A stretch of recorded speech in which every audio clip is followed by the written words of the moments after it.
네, 시청자 여러분 아주 좋아하시는 원영섭 변호사님 모셨습니다. 안녕하십니까? 예, 안녕하세요. 원영석 변호사입니다. 네, 잘 계십니까? 예, 저는 잘 있습니다. 예, 요즘 오늘 쭉 정치 뉴스 주말 사이에 뭐 오세훈 서울시장이 뭐 저 본인이 출마 안 하면 그만이지 왜 당에 대해서 뭐 노선 변화를 촉구한다든지 그거 어떻게 보십니까?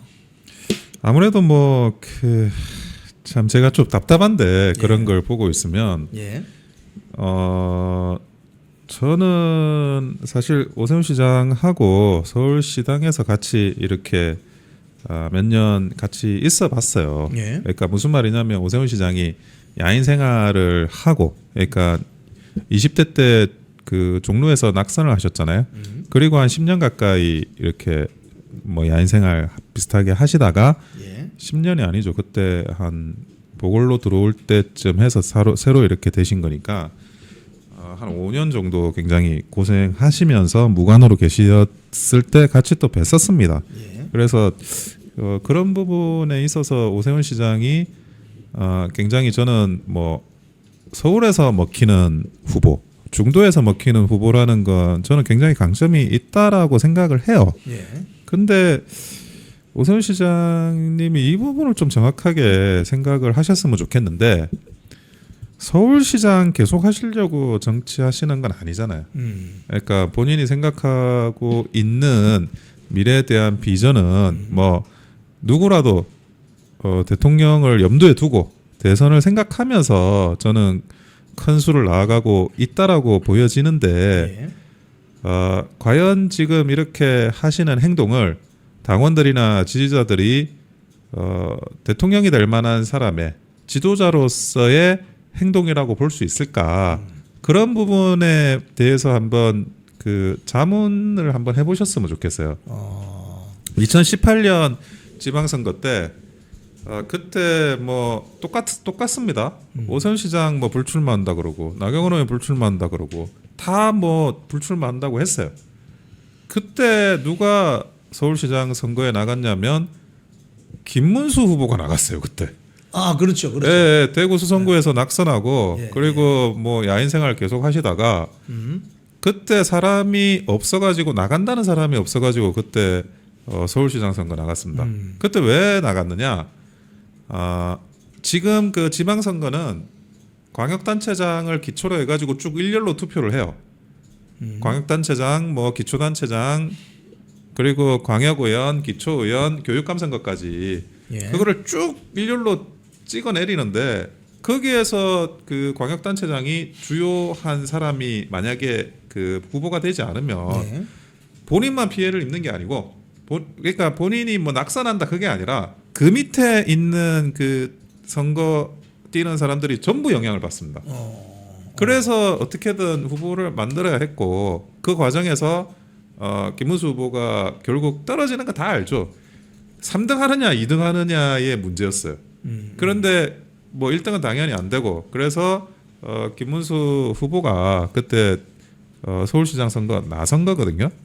근데 한번 이렇게 지나고 나서 결국 그 서울시장 선거에서 떨어지고 또 야인 생활합니다. 김문수 후보는. 예, 그리고 오세훈 시장은 그때 판이 갑자기 뭐 LH 관련해 가지고 뭐 그 뭐지 이게 그 LH 직원들이 정보를 먼저 알아가지고 투기를 하는 예, 그런 이제 정국과 맞물리면서 그때 보궐이 생겨가지고 유리해지는 국면이 오니까 그때 서울시장이 그 보궐을 잡아가지고 들어갔어요. 예, 그때 보궐을 들어가더라도 김문수 장관은 야인 생활을 했어요. 예, 오히려 정말 당이 힘들 때 희생했던 사람이 더 불이익을 받은 것처럼 보일 정도였어요. 판이 좋으니까 왜 그때는 오세훈 시장이 가고 왜 김문수 후보는 못 갔느냐라는 그런 부조리한 상황이 일단 발생하잖아요. 예, 그런데 한번 이거를 더 지나고 보세요. 결국 대통령 후보는 김문수 후보가 됐어요. 오세훈 시장은 사실 나올 수도 없었던 상황이 그렇죠, 간 거죠. 그렇죠. 예. 그러면 지금 한번 이거를 전체적으로 놓고 따져보면 그 힘든 선거 뭐 이번에도 또 2018년의 현상이 반복되고 있는데 예, 그러면 본인이 그 보여줘야 될 그러니까 내가 선거에 이기고 뭐 장동혁 대표를 상대로 하는 그런 거 말고 예. 정말 어렵다는 걸 다 여기 선거 어렵다는 거 모르는 사람 아무도 없어요. 예. 그런 상황에서 당원과 지지자들과 국민한테 보여줄 지도자로서의 자세가 뭐냐는 거죠. 아직도 저는 오세훈 시장이 젊어요. 근데 이게 선거에 안 나오고 싶은데 적당한 구실이 없나? 장동혁 대표가 저러고 있으니 장동혁 때리자. 이러면서 선거를 안 나올 구실을 찾는 모습처럼 많은 사람들한테 그렇게 보이고 있다고 봐요. 예, 저도 그렇게 느껴질 정도예요. 그게 좀 아니 본인이 선거에 안 나오는 건 자유인데 왜 장동혁 지도부를 때리는 거죠? 그건 좀 그러니까 뭐가 좀 비겁한 거 아닙니까? 저는 구실을 찾으시려고 하시는 것 같은데 그렇게는 안 하셨으면 좋겠고 그리고 저는 뭐 오세훈 시장이 정말 대통령이 되고 싶고 그 대통령에 대해서 권력 의지와 야심에 불탔으면 좋겠어요. 지금 이 짧은 어떻게 보면 아니 서울시장도 지금 몇 번을 했습니까? 4번 하고 이제 5번째 하는 건데 그렇죠. 본인이 서울시장 되려고 내가 서울시장 해야지라고 하는 것도 보이고 힘드니까 나 서울시장 안 나가야지라는 것도 보여요. 하지만 만약에 내가 설사 안 되더라도 우리 당의 그런 기초의원들 또 광역의원들 기초단체장들 교육감 선거 거기 어떻게든 내가 최소한 도움이 돼서 이 사람들의 그런 가능성을 높여주자 이런 판단을 하고 거기에 대해 스텝을 밟아 나간다 하더라도 그것도 저는 보인다고 봐요. 그래서 지도자가 뭔지 그리고 본인의 꿈이 뭔지 그리고 본인이 가지고 있는 정치적인 신념 철학이 뭔지를 이번에 제대로 좀 보여줬으면 좋겠습니다. 그러니까 장동혁 미워가 본인의 철학이 되어서는 안 되잖아요. 그렇죠. 장동혁이 나빠가 본인의 정치 철학이 되어서는 그렇죠. 안 되잖아요. 그겁니다. 우리 선거를 보면 대선, 총선, 지방선거 있잖아요. 예. 그 대선, 총선, 지방선거는 투표율도 다르고 예. 투표하러 나가는 사람들의 성향도 다르잖아요. 다릅니다. 예. 대선은 뭐 너도나도 다 나가서 찍겠지만 예. 지방선거 같은 경우는 정치 고관여층 또는 뭐 국민의힘 아주 절대 지지자 또는 민주당 절대 지지자들끼리 한번 붙어보는 그래서 중도나 스윙 보터들은 조금 그날 전부 소풍 가거나 놀러 가는 예. 그런 그렇습니다. 경우가 많잖아요 실제적으로. 많습니다. 예. 그러면 오세훈 서울시장이 지금 당 노선을 변경해라 뭐 이런 거 요구하는 것보다는 이 당내 좀 충실한 정말 신실한 지지자들에게 호소해야 되는 그런 노력을 해야 되지 않나요? 근데 이번에 대자유총에서 여론조사를 하지 않았습니까? 국민의힘의 선결 과제가 뭐냐 이렇게 묻는 거에 대한 문항들이 있더라고요. 그 답을 봤는데 1번은 그런 거예요. 윤석열 대통령과의 거리두기 이게 1등이긴 했어요. 그게 38%였어요. 예. 그러면 2등, 3등, 4등이 뭐냐? 그러니까 민주당을 상대로 투쟁하는 거 그게 21%. 공천할 때 세대 교체하고 참신한 사람 하자 18%. 그리고 정책적으로 부동산이나 이런 뭐 민생에 대한 이야기하자 15%요. 자, 거리두기가 38이고 그게 아닌 다른 것들이 벌써 이렇게만 따지면 39에 15 더하면 54 정도 되는 거예요.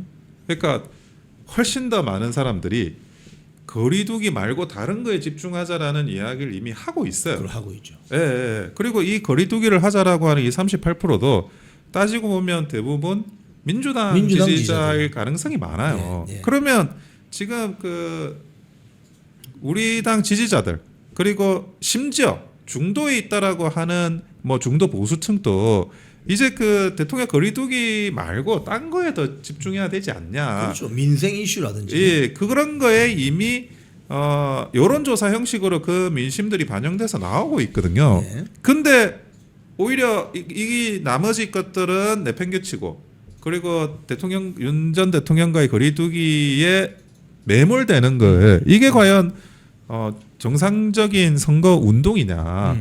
오히려 민주당이 바라는 민주당 지지자들이 바라는 그런 국민의힘에 대한 프레임이 아니냐라고 볼 수밖에 없다는 거죠 이게. 지금 근데 이제 나경원 의원하고 네. 5선의 동작을 나경원, 서초 갑의 초선의 신동욱, 서울시장 후보 등록하지 않겠다. 두 사람 다 뭐 좀 사정이 약간 다르겠죠. 사정이 좀 다릅니다. 예. 요건 어떤 그런 배경이 있다고 보십니까? 우선은 나경원 의원 같은 경우에는 뭐 저는 충분히 이해되는 면이 있습니다. 그게 뭐냐면 나경원 의원이 그 서울시장 후보가 돼가지고 선거를 치르면 예. 동작을 해서 사퇴를 해야 돼요. 법적으로는 그렇지 않아요. 그렇죠. 법적으로는 그렇지 않지만 예. 사퇴도 안 하고 서울시장 선거를 나간다는 거는 패배를 전제로 한 내가 안 될 거니까 서울시장 선거. 예. 그래서 국회의원 신분을 유지하겠습니다라고 말하는 거하고 똑같이 들려요. 아하. 그러니까 캠페인을 하나마나 이거는 지르고 그리고 격차도 굉장히 큰 격차로 나질 가능성이 많아요. 서울시장 선거를 나온다. 내가 이기려고 나온다라고 하면 뭐 호남에 나오는 뭐 이런 부분은 괜찮아. 근데 정말 그 서울시장 선거에 제대로 뭐 붙어보겠다 그러면 동작을 사퇴해야 되는데 예. 동작을은 나경원 의원이 있어가지고 거기가 이기는 지역이거든요. 예. 나경원 의원이 빠지면 동작을 해서 이길 수 있는 후보를 내세우기가 굉장히 어렵습니다. 그러니까 나경원 의원은 서울시장 선거에서 지고 예. 동작을은 또 민주당 의원이 가져가고 둘 다 뺏기는 상황이 발생할 수 있죠. 아주 냉정하게. 최악의 경우죠. 이 최악의 경우예요. 그러니까 그 부분에 대한 고민은 제가 뭐 이해를 하고 이거에 대해서는 뭐 나경원 의원의 판단이 전적으로 왜냐하면 우리가 국회의원 의석이 안 그래도 적은데 또 뺏길 수는 없잖아요. 사실 나경원 의원 정도 되니까 동작을 지키는 거 아닙니까? 동작을 힘든 지역이요. 그거는 우리 당에서 약세 지역에서 당선이 된 사람이 2명이 있는데 지금 김재섭하고 나경원이에요. 이 2명은 약세가 맞아요. 그리고 서초 같은 경우에는 그런 걱정이 없죠. 뺏길 걱정은 없죠. 예. 그래서 신동욱 최고가 조금 더 냉정하게 뭐 좀 자유롭게 판단을 해볼 수 있는 상황이라고 저는 보여져요. 예. 그래서 신동욱 최고는 인지도도 있고 그리고 그동안 해왔던 어떤 언행이나 이런 걸 봤을 때는 저는 경쟁력이 있다고 생각했어요. 그래서 신동욱 최고가 나가지 않겠다라고 하는 거는 조금 아쉬워요. 한번 붙어볼 만한 경선에서 그런 패가 아니었나 하는 생각이 드는데 어쨌든 본인도 초선이고 아직 뭐 그 국회가 아니라 정당 생활 자체를 굉장히 짧게 했어요. 전반적으로. 그러다 보니까 뭐 그런 부분에 대한 부담감, 불확실성 이런 것들을 생각을 한 것 같은데 어쨌든 뭐 신동욱 최고의 결정도 존중합니다. 본인이 더 이렇게 경험을 쌓고 또 다음에 다음에 우리가 이번에 서울시장 선거 말고 이 결과가 어떻게 되든 그 다음에도 서울시장 선거를 누가 나가야 되잖아요. 그렇죠. 4년 뒤에 나가야죠. 예, 거기에서도 나경원 의원이나 신동욱 최고가 주요 컨텐더가 될 수가 있어요. 예. 그래서 뭐 그거에 대한 대비책으로 예비 전력으로 그냥 뭐 이번에는 좀 그 기회를 그 기회라기보다는 이제 다음을 기약하는 것도 저는 방법이라고 생각합니다. 사실 안 그래도 내일 저희들이 이상규 성북을 당협위원장을 초대를 해놨습니다. 지금 그러면 이제 남은 게 이제 1차 등록한 사람이 예. 서울시장 후보로는 이상규 당협위원장하고 윤희숙 전 예. 여의도 연구원장인데 이렇게 되면 흥행에 좀 문제는 없습니까? 꼭 서울시장 문제가 아니더라도 예. 광역 그 의원 문제 구하기도 조금 어렵고 그리고 서울 수도권 특히 제일 여기가 이제 후보 자리가 많잖아요. 예. 그래서 재공모를 한 번은 해야 돼요. 전반적으로. 그러니까 저번 같은 경우 직전에 지방선거 때는 4월 초에 공천 접수를 받았습니다. 근데 저희가 3월 초에 공천 접수를 받는 거거든요. 이거는 뭐 빨리 받는다기보다는 또 그 전에는 3월 초에 하기도 했어요. 근데 이번에 여러 가지 상황들이 있으니 안 그래도 뭐 기사에 보니까 그런 이야기도 있던데 3월 하순 정도에 전반적으로 재공모를 받고 그 재공모를 받은 다음에 다시 어떤 그런 그 다음에 뭐 경선이라든지 뭐 이런 공간의 어떤 논의를 논하는 게 맞을 거라고 보여집니다. 안철수 의원이 재공모하면은 서울시장 도전할 가능성도 있어 보입니까? 저는 어렵다고 봐요. 예, 저는 어렵다고 보는 게 안철수 의원이 일단은 경기도 의원이라는 거. 예. 그리고 안철수 의원 같은 경우에는 기본적으로 항상 안철수 의원이 국민의힘에 오고 나서는 스탠스가 바뀌었어요. 그 전에 작은 당에 있을 때는 단체장을 하든 뭐 이런 걸 하고 싶어 하는 게 있었는데 이 큰 당에 오니까 당 대표 뭐 이런 좀 큰 사이즈를 당 내에서 어떤 지분을 확보하려고 하는 걸로 그 바뀌더라고요. 예. 그래서 그 서울시장 선거 어차피 또 분당이 내려놔야 되거든요. 예. 근데 사실은 분당만 하더라도 요즘 좀 어려워져가지고 안철수 의원이 나가면 좀 그래도 뭐 동작을보다는 훨씬 좋은 데입니다. 예. 그래서 뭐 어차피 가능성도 없고 뭐 좋은 팬 것 같긴 한데 예. 안철수 의원이 내가 볼 때는 좀 당내에서 입지를 확보해 나가려고 하는 그런 방향으로 바뀌어가지고 쉽게 결단을 내리긴 어려워요. 그리고 지금 왜 제가 또 재공모를 이야기하냐면 일단 1차 공모를 받았기 때문에 그러면 그 뭐 어쨌든 뭐 희생적인 차원이든 아니면 내가 인지도를 높이려는 차원이든 어떤 동기에 의해서라도 조금 이제 경쟁이 적은데 한번 나가 보겠다. 1차 공모를 받았는데 경쟁이 적은 데가 몇 군데 있으니까 그런 사람들이 충분히 있을 수 있습니다. 그래서 그런 사람들을 위해서라도 재공모는 한번 열어두는 게 필요하리라고 보여요. 안철수 의원이 그러면 경기도지사 출마 가능성은 있습니까? 경기도지사는 더 어려울 것 같고요. 어. 지금 그 서울시장보다 경기도지사가 더 어려워요. 음. 판세가 많이 변해가지고 옛날과는 좀 다른데 그래서 저는 예상을 굳이 하자면 나오진 않을 것 같고 둘 중에 선택해야 된다면 그러면 서울시장이 맞다고 보여져요. 네. 예, 그리고 어쨌든 본인이야말로 영원한 대선 후보잖아요. 안철수 의원은 예. 대통령 되고 싶어하는 분이고 그러면 뭐 둘 다 할 수 있다면 서울시장이 맞죠. 예. 자, 근데 이제 부산 같은 경우는 오늘 오전에 그 주진우 해운대 갑 의원이 부산시장 출마 선언을 했다는 소식이 네. 전해지는데 주진우 의원이 지금 그 부산 MBC 여론조사나 이런 거 보면은 박형준 현 시장하고 바짝 붙었거든요. 예, 지지율이. 그렇습니다. 예.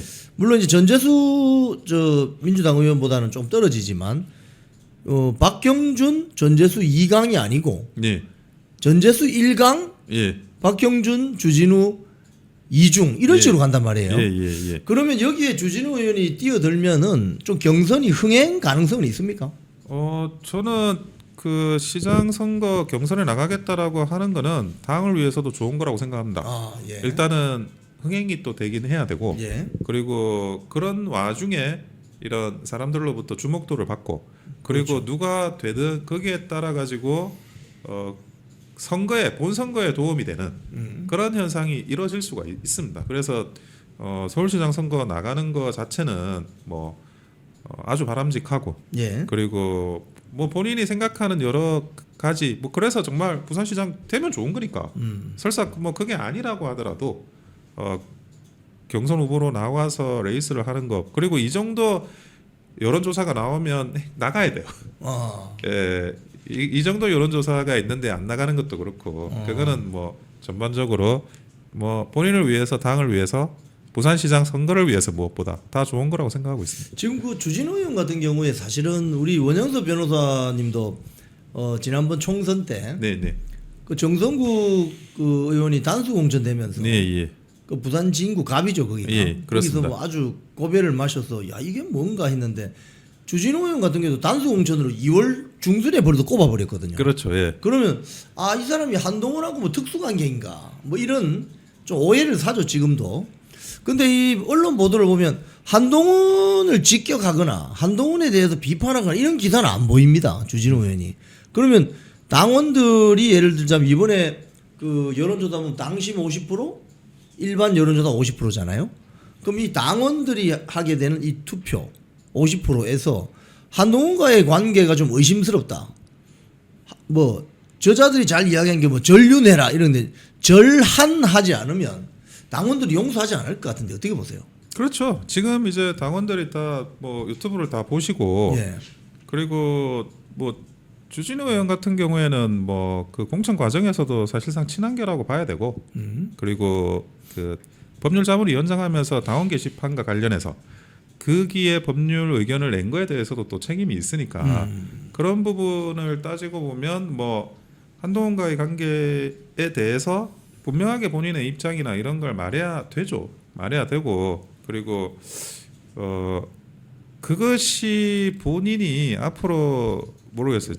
정치적인 전도를 추구해 나가는 데 있어서도 언젠가 그 순간이 와요. 예. 지금 뭐 아무 말 안 한다고 해서 아무것도 아닌 것처럼 흘러가게 되지가 않고 나중에 어떤 결정적인 순간에는 이게 골프 핸디 나오듯이 다 예. 튀어나오거든요. 아. 그러니까 그거에 대해서 뭐 명백한 선언을 하거나 또는 어떤 결정적인 순간에 본인의 어떤 행동을 하거나 결단을 그거는 필요합니다. 그리고 그것이 이번 부산시장 선거 과정에서 만약 한다 그러면 그거는 본인한테도 좋은 기회가 될 수 있어요. 한편으로는. 근데 과연 그렇게 할 수 있을지 굉장히 어려운 일이거든요. 그런 것들도 그런 게 만약에 그냥 뭐 유야무야 뭐 마치 사람들은 잘 모르겠지 하면서 적절히 넘어가면 글쎄요. 그게 당원들이 어떻게 생각할지 뭐 자명하다고 보여집니다. 지금 주진우 의원 같은 경우에 뭐 강한 부산, 뭐 젊은 부산 뭐 이런 주장을 하는 것 같은데 네, 예. 지금 그 당원들이 의심하고 있는 부분 아까 그런 부분 예. 한동훈이 당 대표 시절에 예. 법률 지원 뭐 단장입니까? 그걸 법률 자문위원장. 자문위원장을 예. 하면서 당 게시판 사건을 덮었다. 그렇죠. 뭐 이런 지적이 있지 않습니까? 예. 이걸 좀 해명을 해야 될 것 같은데요. 해명을 해야죠. 그리고 지금 그 부분을 뭐 자기가 뭐 사실은 이랬다라든지 아니면 뭐 이랬는데 그거는 좀 부적절했다라든지 그렇게 말을 하지 않으면 이 문제가 계속 질문을 받잖아요. 뭐 당원들한테도 질문을 받고 그렇죠. 기자들한테도 질문을 받고 그 입장이 뭐냐라고 질문을 받고 그럼 뭐라고 빠져나갔냐는 거예요. 계속 침묵을 할 수가 없잖아요. 굉장히 크리티컬한 질문들이 부산시장만 돼도 와요. 굉장히 큰 판이니까 광역단체장이 국회의원을 할 거면 그런 질문을 때로는 안 받을 수 있어요. 왜냐하면 국회의원 지역구는 250개니까 전국에 그렇죠. 일일이 막 사람들 기자들이 찾아다니면서 그렇게 안 해요. 근데 이런 한동훈과의 관계를 어떻게 설정할 거냐는 경선 때도 중요하고 심지어 본선 때도 중요해요. 본선 때도 한동훈과 무슨 관계냐 계속 이거를 그 전재수 쪽에서 물어보지 않겠어요? 본인이 묻지 않는다 하더라도 우회해서라도 계속 질문하게 만드는 거예요. 그럼 막 빠져나가면 안 그래도 그 기자님도 말씀하셨지만 우리 당원들 그 표를 집중해야 되는데 거기서 이탈이 된다니까요. 아니 내가 뭐 한동훈 잘 될 일 있어? 하면서 빠져나가요 표가. 그러니까 그거를 설정을 안 하면 여기에서는 그 뭐 본선도 위험하고 그리고 경선도 위험하고 계속 위험해지는 판이 될 수밖에 없다는 거죠. 그리고 잘 아시다시피 민주당이 부산에 사활을 걸고 있지 않습니까? 그렇죠. 사활을 걸고 있죠. 전재순 뭐 장관 주고 예. 그리고 또 누구야? 해양수산부도 해수부 옮기고 예. 사활을 걸고 있는데 그 내부 분열을 일으킬 수 있는 그 이슈를 던지지 않겠어요? 그러니까 그런 부분들 지금 이제 그 여론조사가 나오는 건 이런 거예요. 신상 효과. 젊고 새로운 얼굴이고 그러면 좀 어떤 기대를 불러일으키고 예. 신상 효과는 항상 잘 있습니다. 뭐 그거는 뭐 원래 보수 진영에서 잘 있는 그런 효과들인데 그렇다 하더라도 그게 결국 그 한동훈과 관련한 그런 많은 문제들에 대한 그런 입장 정리가 필요한 순간은 반드시 올 수밖에 없습니다. 예. 지금 저 밖에서 신당 창당해야 된다 뭐 이런 움직임이 있는 것 같은데 이거 지방선거에 도움 됩니까? 근데 뭐 그 우선은 도움이 되지는 않지만 큰 해가 되지도 않아요. 그게 신당 창당이나 이런 움직임이 예. 결국 해까지 가려고 하면 예. 그 신당에서 후보를 낼 수 있어야 되거든요. 예. 근데 지금 그 이런 이야기가 나오는 당에서 후보를 내는 건 조금 어려워 보여요.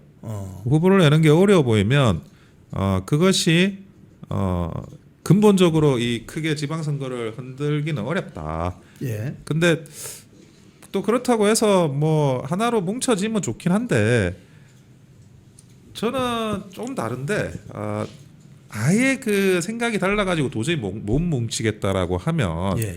한번 신당을 만들어서 한번 해보고 예, 해보고. 그리고 나서 겪어보고 그리고 나서 이게 뭉치는 게 낫겠구나 이렇게 느껴보는 것도 좋다는 생각이에요.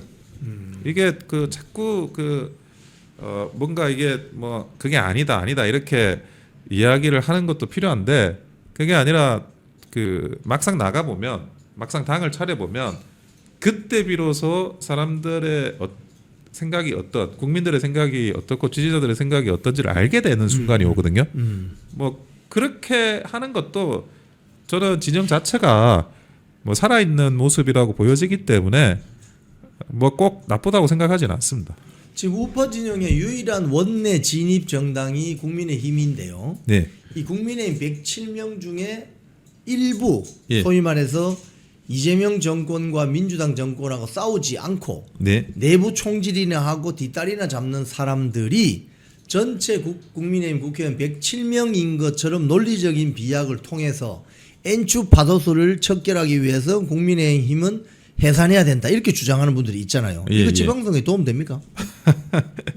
그거는 우선은 그거는 사실이 아닙니다.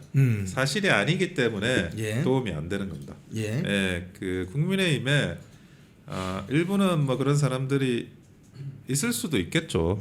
하지만 제가 이제 느끼는 게 이거는 뭐 국민의힘 너도 국민의힘 사람이니까 그렇게 말을 하냐 이렇게 말씀하실 수도 있겠어요. 예. 하지만 그 안에서 실제로 굉장히 노력하는 분들이 많이 있어요.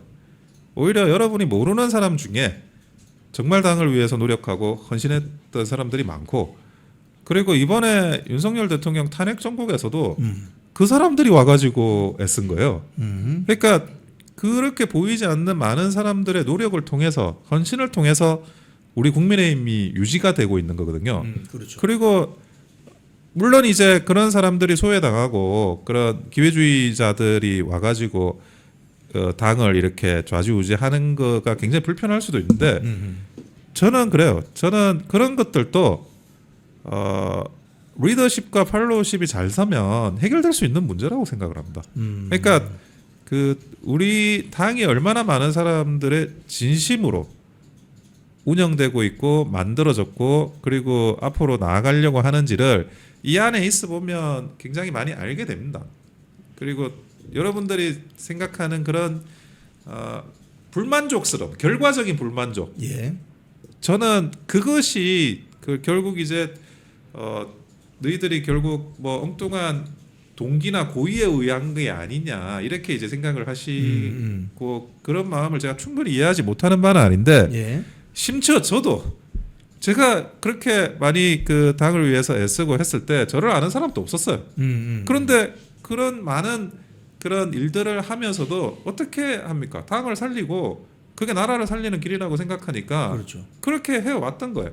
근데 그런 사람들이 저만 있는 게 아니에요. 또 다르게 소외되고 그러나 애쓰는 사람들 그런 사람들이 있습니다. 그러니까 이게 우리가 누굴 봐야 되느냐 하는 게 있어요.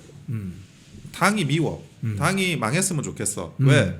저 몇 선의 뭐 홍길동이라는 국회의원이 바본 것 같아. 예. 무능해.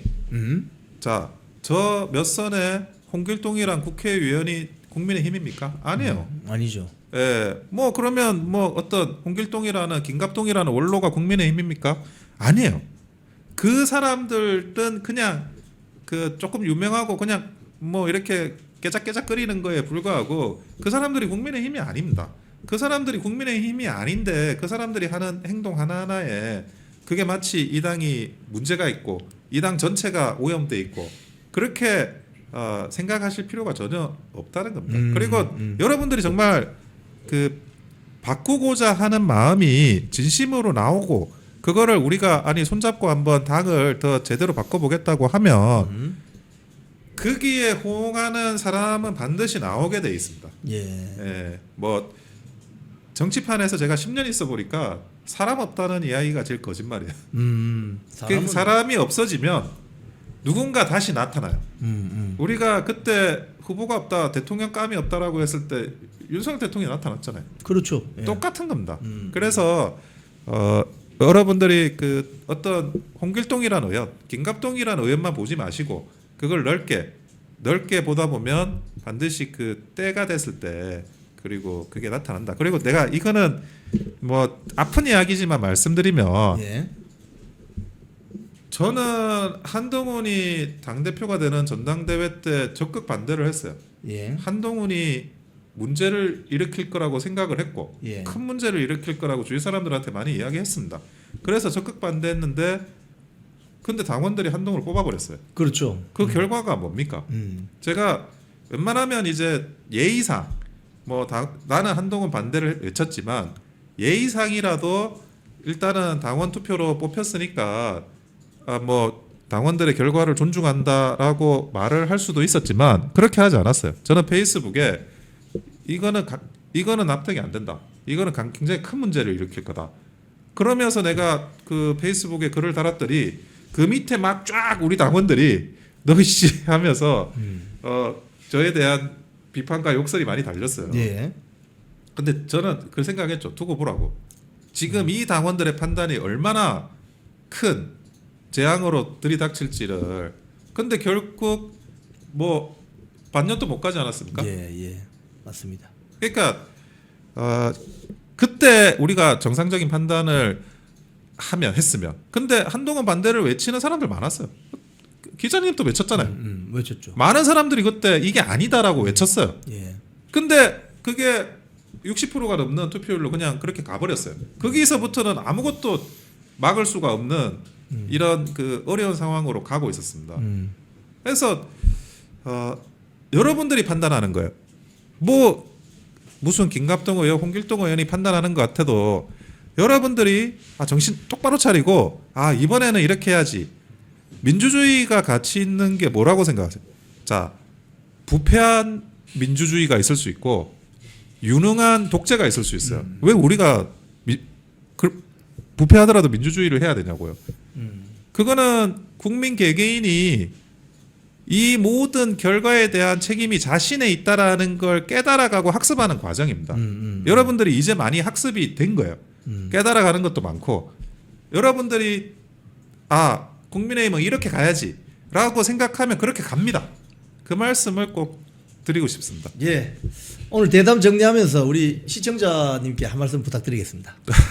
지금 답답하시고 그냥 매일매일 뭐 뉴스만 보면 속상하는 뉴스만 계속 나오실 것 같아요. 어떻게 이렇게 서로 간에 분열을 일으키고 또 자중질환에 빠져 있고 민주당은 저렇게 잘 나가는 것 같은데 근데 이거는 원인이 아니라 현상입니다. 원인은 이미 그보다 훨씬 더 과거에 발생한 그 원인에 따라서 현재의 결과를 우리가 겪고 있는 거고 지금 우리가 새로운 씨를 뿌린다는 그 마음으로 이 하나하나의 이슈에 대응하다 보면 바라보다 보면 저는 반드시 다른 그런 국면이 전개될 수 있으리라고 믿어 의심치 않습니다. 이상입니다. 콩TV를 사랑하시는 시청자 여러분, 대한민국은 지금 체제 전쟁 중입니다. 연성 파시즘 체제로 갈 것이냐 아니면 자유민주주의 체제를 지킬 것이냐, 이를 위해서는 결단과 용기가 필요합니다. 민주당의 정보통신망법이 통과되어서 오는 7월부터 시행이 됩니다. 이렇게 되면 언론 자유 훼손은 물론이고 자유우파 유튜버들의 산업 생태계에 심각한 지장이 예상됩니다. 여러분, 어떻게 해야 되겠습니까? 여러분들의 도움이 필요합니다.